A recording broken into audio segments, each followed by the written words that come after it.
முத்துச்செல்வி. நான் புனிதவளர் மேல்நிலைப் பள்ளியில் 8ஆம் வகுப்பு படிக்கிறேன். நான் ஃபஸ்ட்டு இந்த ஸ்கூலுக்கு வந்த உடனே உண்மையிலே ஆச்சரியப்பட்டேன்.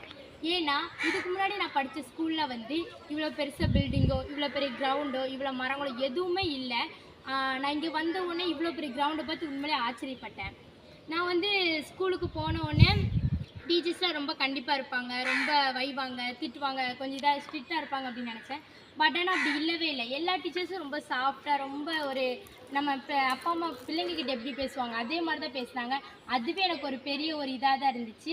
அதுக்கப்புறம் நல்லா தான் இருந்துச்சு. எங்கள் ஸ்கூலில் வந்து ஒரு 2-3 மரங்கள் அவ்வளோதான் இருக்கும். ஆனால் இங்கே சுற்றி சுற்றி மரமாக ஒரே இயற்கை சூழ்நிலையாக நல்ல ஒரு இயற்கையான காற்றாக சுவாசிக்கிறதுக்கு உண்மையிலே நல்லா இருந்துச்சு. அங்கே வந்து நாங்கள் சாப்பிட்றதுக்கு எல்லாத்துக்குமே பைப்பு கழுவுறதுக்கு எதுக்குமே இருக்காது. பட் ஆனால் இங்கே அந்த ஒரு ஃபெசிலிட்டிஸ் எல்லாமே இங்கே இருந்துச்சு. அப்படியே ஒரு சிட்டியில் உள்ள ஸ்கூல் மாதிரி தான் இங்கே இருந்துச்சு. ஒரு கிராமத்தில் இப்படி இருக்குங்கிறத நான் நினச்சி கூட பார்க்கல.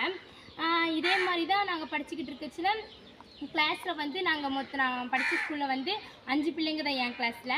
ஆனால் இங்கே வந்து பார்த்தா 52 பிள்ளைங்க இருந்தாங்க. எனக்கு ஒரே ஆச்சரியம். நான் படித்த ஸ்கூலில் வந்து என் கிளாஸில் 5 பேர் தான், இங்கே 52 பிள்ளைங்க இருக்காங்களே அப்படின்னு. இதில் எப்படி நம்ம படிக்க போகிறோம், யார் யார் எப்படி பழகுவோம் நம்மகிட்ட தெரியாது அப்படின்ட்டு ரொம்ப ஒரு நர்வஸாகவே ஃபீல் பண்ணேன். பட் ஆனால் இங்கே வந்து பார்த்தோன்னே எல்லோரும் நல்ல ஒரு ஃப்ரெண்ட்ஸாக எப்பவும் பழகின மாதிரி நல்லா தான் பேசினாங்க. டீச்சர்ஸ்லாம் ரொம்ப சாஃப்டாக, வந்தவுடனே ஸ்ட்ரிக்டாக நடந்துக்கிறாம அவங்கவுங்க சூழ்நிலையை புரிஞ்சுக்கிட்டு எந்த ஒரு பாரபட்சமும் இல்லாமல் அவன் இவன் ஏழை, அவன் பணக்காரன் அப்படிங்கிறது பார்க்காம எல்லோரும் நம்ம ஸ்டூடெண்ட்ஸ், எல்லோரும் நம்ம பிள்ளைங்க தாங்கிறத அந்த ஒற்றுமையை பார்த்து நல்லா பழகினாங்க. எனக்கு டீச்சர்ஸு, இந்த ஸ்கூல் இதெல்லாம் எனக்கு கிடைச்ச ஒரு வரம் தான். இது நான் எனக்கு கார்டு கொடுத்த ஒரு கிஃப்டாக தான் நினைக்கிறேன். இந்த ஸ்கூலு, இந்த பிரதர்ஸு, இந்த எல்லாருமே எனக்கு ஒரு வழிகாட்டியாக தான் இருக்காங்க. இந்த ஸ்கூலை பயன்படுத்திட்டு கண்டிப்பாக என்னுடைய லட்சியத்தை நோக்கி நான் பயணிப்பேன்னு சொல்லி விடைபெறுகிறேன். நன்றி, வணக்கம்.